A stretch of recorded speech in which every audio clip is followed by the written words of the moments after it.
The Chinese investors, just in a more general sense, I think have a better idea of what it means to go from a frontier market to one that is much more mature from a digital and economic perspective than the average US venture capitalist, because they generally have seen it themselves.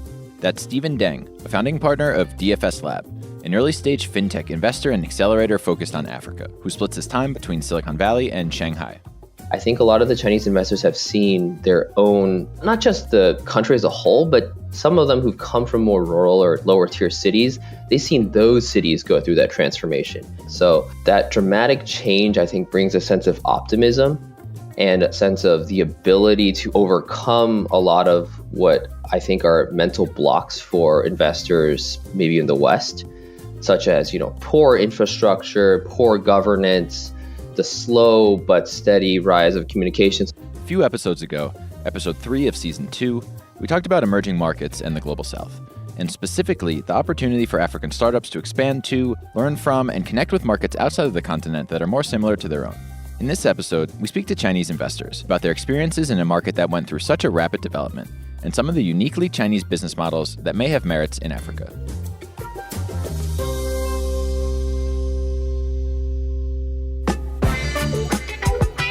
You're listening to The Flip, the podcast exploring more contextually relevant stories from entrepreneurs around Africa. Welcome back to The Flip. I'm your host, Justin Norman. As you may have heard us talk about in the past, our name, The Flip, comes from our endeavor to flip the script, to question the applicability of Silicon Valley-style entrepreneurship and thought leadership in Africa. Though that's not unilateral. While there are certainly case studies worth exploring from the West, so too are there case studies worth exploring from China, in particular given the comparable set of market conditions, as Stephen just alluded to in the opener. The thing about certain Chinese tech companies, as we'll explore in this episode, is that they found success by acknowledging that China is different from elsewhere in the world, and that consumers in rural China are different than consumers in top-tier cities like Shanghai or Beijing, and they built accordingly. And as Chinese businesses and investors have increasingly taken an interest in African markets, let's explore the impact on and opportunity for the entrepreneurship ecosystem in particular.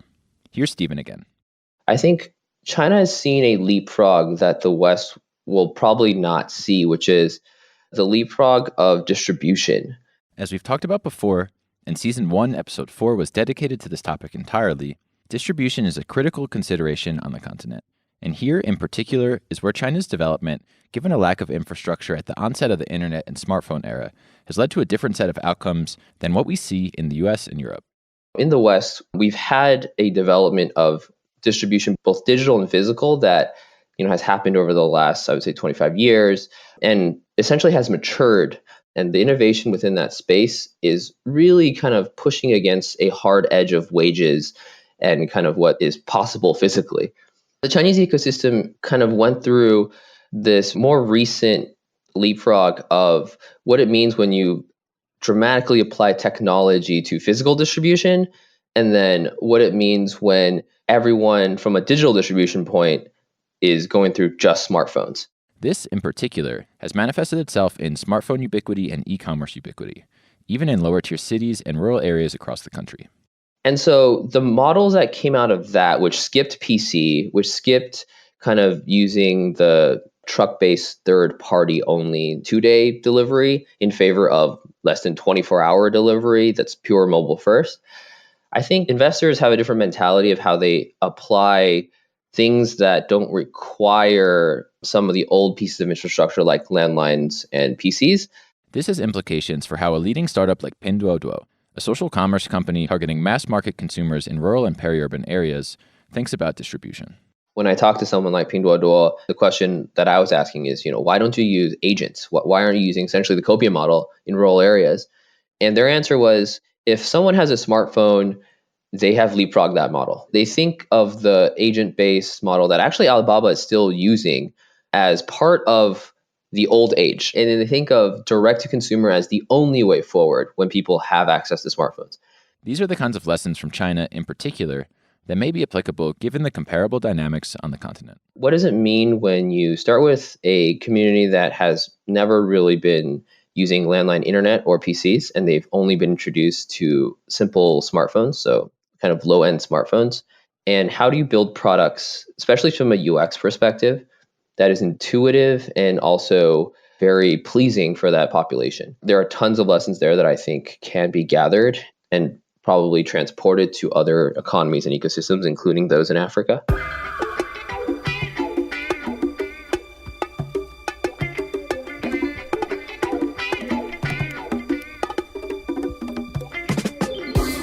We see Chinese investors interested in African markets, not only because of the opportunities on the continent, but perhaps in particular because of the value Chinese investors can bring as strategic investors, given the experiences at home.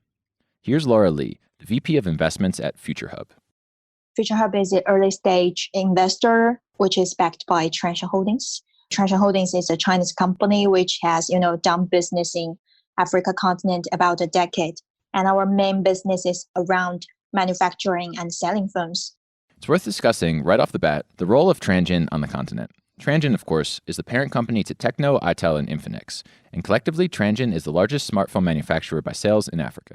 We completed a spin-off from our parent company since last September. We are operating independently. Now, despite the independence, a relationship with Transsion can be incredibly impactful on the continent, especially from a distribution perspective. For example, the most popular music streaming app on the continent by number of downloads is PalmPay Music, which is owned by Transnet Group, a joint venture between Transsion and another Chinese technology company, NetEase. What made PalmPay the number one music streaming app is that the app comes pre-downloaded on all Transsion devices. Their logic is that they build up the infrastructure. And I think on top of the infrastructure, they want to bring more and more players to play in this ecosystem. This then introduces one part of the role FutureHub wishes to play in the African ecosystem. One cannot build up everything by itself. That's why our FutureHub, we want to do this thing together with Transsion Holdings. We want to incubate and find great startups. And then we use all kinds of resources together with Transsion, so maybe resources from other Chinese investors or Asian investors or maybe Chinese partners to grow with the startups. Then, beyond the strategic resources from Transsion and other partners, the opportunity is in introducing other models and strategies that could work on the continent. Because again, in FutureHub's view, some of the unique lessons from China may be applicable for those operating in African markets. Here's Vincent Li, the CEO of FutureHub. We did some sharings in Nigeria and Kenya. We introduced Chinese experts in technology from Tencent to the local ecosystem. They are very curious about how Chinese engineers do the development work. In Africa, most of the country don't have that kind of very stable network and also limited bandwidth. That also happened in China once. So Chinese engineers have a lot of experience in how to improve and how to squeeze the capacity of the server, of the database with a very low cost. I think that is also very important knowledge and experience to the early stage startup in Africa, really help them to save money and improve efficiency. As I talked to both Vincent and Laura about the Chinese market, a theme started to emerge. That China, as Stephen argued earlier, has gotten seemingly so advanced because of the nature of the infrastructure that they had to build during their development, and in particular, to build for an environment that is unique in its own right. It's a function of not just development, but of the nature of the consumers, many of whom are rural and who, not too long ago, were disconnected or underserved like many Africans are today. I would say China is still a developing country, and some kind of knowledge and experience might be useful to refer for African business, especially the second-tier cities and the third-tier cities in China. They used to have the same pain points as that of African market. In China, 90% of population has never been on the airplane. So from that point, you can see how diverse the market is. To Vincent's last point, Chinese tech companies have succeeded in building solutions for the diversity of consumers in the country. Everyone thinks Chinese market is really awesome because, we share the similar culture and context. But I think it's some kind of different in Chinese market, like the user behavior and the buying power in top 1 cities are totally different to top 2 or maybe top 3, top 4, top 5 cities. So I think maybe in African continent, we could share the experience from top 3 to top 5 cities in Chinese market. We can see in a sector like e-commerce how recognizing that the Chinese market is not entirely homogeneous allows for new opportunities to be captured. Here, we'll talk about Pinduoduo again, the social commerce company targeting rural and smaller cities, which has seen astounding growth since their founding just 5 years ago. The Chinese e-commerce space was pretty saturated, with Alibaba's Taobao and Jingdong, also known as JD.com, leading the pack. But these companies employed the traditional Amazon style of e-commerce, and for Pinduoduo, in building a product targeting the mass market that doesn't necessarily trust traditional e-commerce, they've now risen to stand on equal footing with their predecessors. Everyone thinks Jingdong or maybe Taobao, they have done big success, and no other player could, gain some success or make such a great progress in e-commerce market. But Pinduoduo has done that. And perhaps a model like Pinduoduo, which employs group purchasing and referrals to build trust and keep prices low, has merits for African markets. I think it do have some kind of similarity compared to African continent because, in top 3 or maybe top 5 cities in China, we are more trusting the communities around us. So we don't have the behavior to search something online. For one thing, group buy can lower the cost. And for another thing, social referral and social commerce can just cut the middleman. In most of the countries in Africa, the distribution of goods from the big cities like Lagos to the second-tier city or even villages is through middlemen. But there's a new way of selling or distribute goods through the social network. Housewives and the very small micro shop owners, they can just bear the responsibility to distribute the goods, which is also reducing the cost. And Future Hub believes that, on the manufacturing and supply side, this is where African relationships with Chinese businesses can be beneficial too. One of the advantages from China is that we have a very sophisticated supply chain. We have very mature manufacturing lines, and so that we can really deliver good quality products with very low cost. And that is another advantage if you can connect Chinese suppliers to the entrepreneurs in Africa who is doing social commerce and other different forms of commerce, so that even they set the price very low, they can still make some margin. Another area for exploration is social media. While there are questions about data costs and utilization and smartphone penetration, particularly in rural and peri-urban areas, Vincent and Future Hub see that as an opportunity to fund or incubate startups that may better serve these consumers than traditional and currently available social media. We're really focusing on different opportunities in social networking or social media. In Nigeria, for example, the Facebook user is like 10% of the population, if I remember well. So there's still a lot of spaces in that field. With that being said, beyond the digital realm, Chinese investors understand the role that offline plays in these kinds of markets as well. I remember that in the time of 2014, 2015, there's a lot of different kind of marketing activities on the ground. The agents and the promoters, they just go on the ground and go to the villages and go to the cities to acquire users, which is very similar to situation in some African markets. The online advertising might not be the first choice. And in having that knowledge and understanding from China's development, Transsion over the years has built a robust offline network of stores and service centers, which may create additional offline and physical retail opportunities. We have mentioned about online resource, especially online traffic. But there's other things to mention is that Transsion also has very strong and profound offline resource in the whole continent.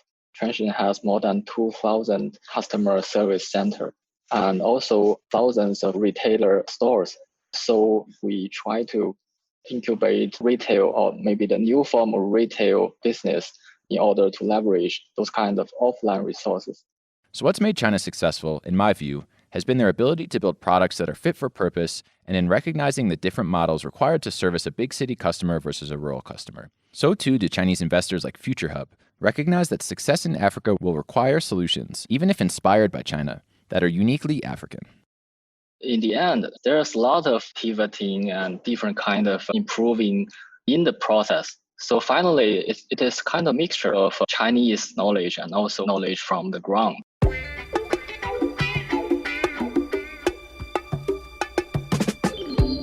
Let's explore a case study of one company doing exactly that. My name is Sofia Zab, and I'm the Global Head of Commercial and Marketing at PalmPay. PalmPay is a fintech company operating in Nigeria and Ghana, whose investor and strategic partner is the aforementioned Transsion Holdings, the parent company to smartphone brands Tecno, Itel, and Infinix. We are a smartphone-first digital financial services company. And at its most basic level, PalmPay is a payments app. You can use your PalmPay wallet to hold money, to send money to other PalmPay users or financial institutions, and make payments such as buying airtime and paying for bills and other services.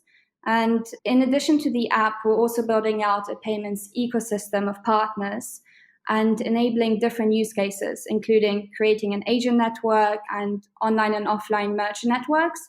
For the purposes of our conversation about China, we can't talk about PalmPay without talking about its strategic relationship to Transsion. So Transsion is the lead investor into PalmPay. And in addition to the financial resources, they are strategic investors. So we benefit from having a close partnership with them. And that's on several levels, pre-installs being one of them. PalmPay has a major advantage in distribution, with the app coming pre-installed on Transsion devices. Distribution, in my opinion, is an incredibly important piece of the puzzle. On the most basic level, for every phone that comes pre-installed with PalmPay, we're saving the cost of paying for that install. It's far cheaper for us to run ads that get to people that already have the app to ask them to open it. And if we're running awareness campaigns, we're really shortening the funnel because people can go straight from seeing that billboard to seeing the app on the phone. And don't forget that Transsion devices represent over 50% of the smartphones being used in Africa. So us being pre-installed at that scale is quite significant. But the strategic relationship goes beyond pre-installs. In the payment space, convenience is really king. And we're actually working with Transsion to bake PalmPay into the core user experience of every Tecno, Infinix, and Itel handset.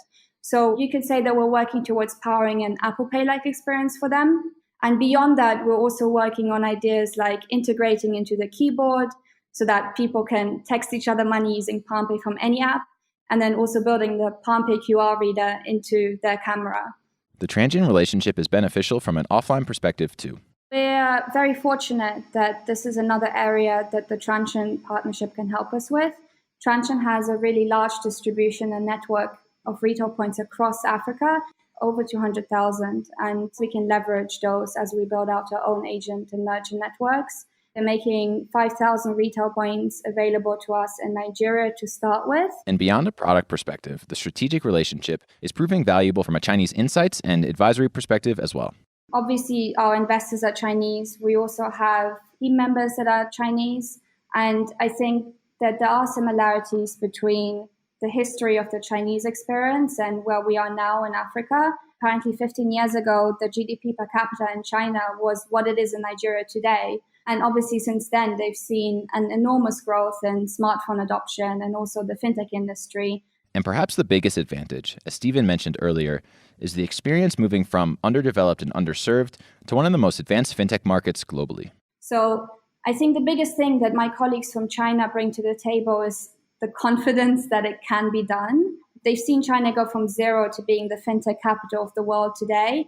And I think in China, unlike in the West, they've had to face similar challenges to make that growth happen. For example, many people were new to technology. Some of them needed a lot of education.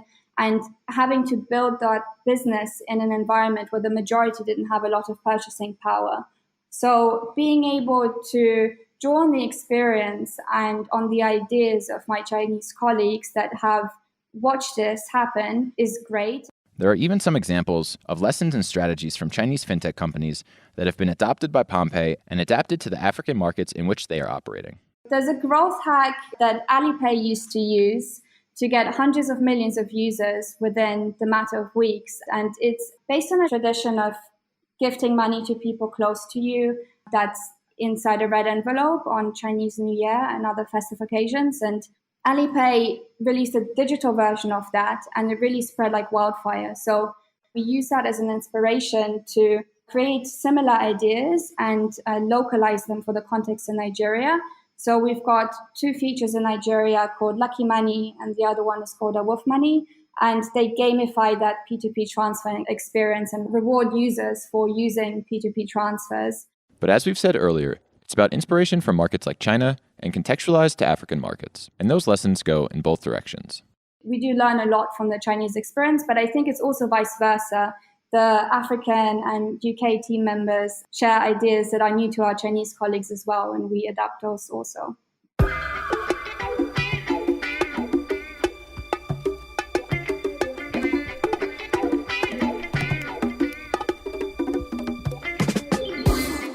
As always, my BMIC Sayo, Folawiyo, and I sat down to reflect on this topic, and in particular, to discuss what we believe are specific opportunities in African markets around e-commerce, social media, and payments. Take a listen. I don't think the point of this conversation is necessarily about the applicability of social commerce versus the applicability of or a mindset or approach to building technology products that is fit for purpose. I think that's kind of the thread of the conversation. Social commerce is just a good example. I think it's a good example because firstly, it's already happening in droves and droves and droves. On the continent, it's just informal and people don't see it. But the amount of, in inverted commerce, social commerce that happens essentially through private networks is phenomenal. And it's specific to, I think, these kind of emerging markets where there's less of a institutional backbone from a trust perspective, from an infrastructure perspective, and people just kind of make things work in their own communities and with their own networks. And I think that therein lies the question or the opportunity, like the requisite set of conditions and the foundation that needs to be built in order to formalize it even better. I think it would be disingenuous to say that anyone can build what's being built in China, just given the sort of ubiquity of WeChat. And there's, like ideological and political considerations that go into this conversation. I think an interesting question is, what's your feeling? What's your bet on, I guess, near future of messaging platforms like WhatsApp and some of the things that the MNOs are putting together? Because, everyone wants it, right? When are we going to have an equivalent of WeChat and the kind of super app messaging platform where all your payments, transactions, bills, etc., are being paid through the same platform? I just want to hear your thoughts on when that happens, because it might not be as far away as we're saying just because we don't have WeChat. Like, we have all the building blocks, right? On one hand, I think it's going to be led by Facebook and WhatsApp, just given existing consumer behavior. But then on the other hand, and this is, I think, a big takeaway or a lesson for me from China as well, is like, you can build messaging and social media. And so like Pinduoduo has a very big social element to it. And I know that there's WeChat integrations, but if you build sort of like a niche messaging community thing that is more commercially minded than WhatsApp is at the moment, I think you can still build a valuable business and you bake all of these pieces in together. Maybe. I suspect that those kind of WeChat integrations are a big initial scale builder. And so I kind of feel like you need those. And then maybe if you carve out that niche after having built it up, it becomes easier to do it. I wonder how hard it is to do bottom up in that way. I think, though, you can still leverage WhatsApp in a great way as like a top of funnel, distribution mechanism. It's just not going to be as fully integrated yet. But how much of that is a problem? Like, these markets, there's a lot of friction-full experiences anyway. So it's not necessarily about having a fully integrated payments and chat and distribution all in one yet. It's just about the evolution of getting there, right? It's about moving in that direction. Then I think that there's a separate question that we ought to talk about in the context of China and the conversations that I had this episode. Also, just on the role of Transsion. Transsion has all the hardware. I think any conversation in particular about like the relationship between countries is incomplete without talking about perhaps how well positioned they are to do whatever they want, to be honest. Yeah, of course, that's a hell of a position to be in. We're seeing what's happening with Apple, Epic Games, and you own the thing that's in everyone's hands. It's a shit ton of leverage. I thought the social media thing was interesting, just from not even from a commerce perspective. There is an overlap somewhere between how people are using social media now and the general culture of a lot of countries on the continent. Leveraging that, I think, is interesting. And certainly in terms of usage, in terms of engagement, in terms of all this kind of stuff, I think that under-penetration on the continent is interesting. I think it would ordinarily be predicated on the ability for brands to find a way to make money. But just from a pure usage perspective, there's a lot of space to grow. I don't know what that means anyone should build. I just think it's worth discussing. I actually think in that respect, it is contingent upon this perpetually underlying theme about consumer spend and market size and all of these things that we've talked about before. So your view is that the social without the commerce is not interesting? No, it is interesting. It's still the same conversation about the value of a consumer. Whether you're selling directly to them or whether you're selling ads, it's the same thing, in my opinion. And then your view is that because the commerce part is kind of already happening informally and it speaks to maybe a lower order need, that you'd be saying focus on building the infrastructure for commerce for the kind of social penetration you already have versus, hey, get to 100% penetration. I think if we have to sort of go through a checklist of what are the barriers to e-commerce, right? A big one is trust. And what attracts me to social commerce in this context, especially like a group buying model, is that community element to it has part of it is that there's a trust element built into it. So the trust element is a growth mechanism and a feedback loop from a community perspective, but then it also is overcoming a challenge that is unique to a certain segment of the Chinese population. And that challenge is also the same challenge that we have from an e-commerce perspective with a large percent of the African population in the markets that we're discussing. It invariably otherwise would allow me as a brand to leverage like the trust building mechanisms that are baked in to overcome one of the most important barriers to e-commerce penetration at the moment. Yeah, that makes sense to me. And they're definitely not mutually exclusive anyway. And one reinforces the other, right? Like as trust increases and as people utilize, e-commerce more, then it invariably increases the opportunity for an ad-driven model. Yeah, I just wish there was a way to monetize fun, a better way to monetize fun. Like on the social side, I think there's the like functional stuff, and then there's just like fun. And look, I don't even think that in America and all those places they've worked out how to monetize fun. So there's an interesting point in podcasting, for example. It's very difficult to monetize a podcast directly, to monetize your audience in the US. But in China, they have podcast platforms that allow for like tipping and micropayments and all of these different commercial elements, and you can actually monetize more readily. And one of the reasons why is because of mobile money. And so it makes micropayments more feasible. Does that mean, given the penetration of mobile money on the continent, that Africa is also more well-positioned to do things like micropayments? There's a separate conversation about sort of the consumer behavior of paying for things or paying for content or paying for entertainment. But yeah, perhaps just the nature of the sort of way in which people pay each other is an opportunity here. That's a whole interesting piece. We should definitely talk about that.